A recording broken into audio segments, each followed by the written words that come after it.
Der Präsident Erdogan sagte auf einer Versammlung der Organisation für Islamische Zusammenarbeit, dass man die Lage der Uiguren und anderer muslimischer Minderheiten sehr genau verfolgt. Der Sprecher des chinesischen Außenministeriums Zhao Liang sagte, US-Kriegsschiffe hätten im Namen der Freiheit der Schifffahrt wiederholt Muskeln spielen lassen und Ärger in der Taiwanstraße geschürt. Dies sei ein bewusster Versuch, den Frieden und die Stabilität in der Region zu stören und zu untergraben, sagte Zhao gegenüber Reportern bei einer Pressekonferenz.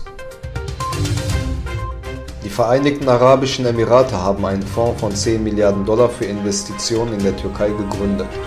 Der Prinz Al Nahyan, der Erdogans Einladung annahm, war gestern in der Türkei und hat zahlreiche Abkommen unterzeichnet. China könnte den USA helfen, die steigenden Ölpreise und Inflationsängste einzudämmen, indem es seine eigenen Rohölreserven freigibt.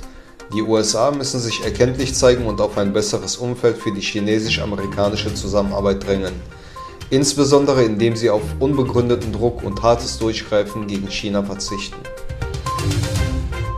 Prominente dürfen auf sozialen Medienkanälen nicht mehr mit Reichtum prahlen oder extravagante Vorlieben zeigen. Dies betrifft nicht nur die Stars selbst, sondern auch Anhänger und Fanclubs. In den Vorgaben heißt es, von nun an sollten die Prominenten sich an der öffentlichen Meinung orientieren und deren Werten folgen. Dazu gehört laut Ansicht der Behörden, sozialistische Kernwerte zu vertreten und einen gesunden Stil und Geschmack zu bewahren.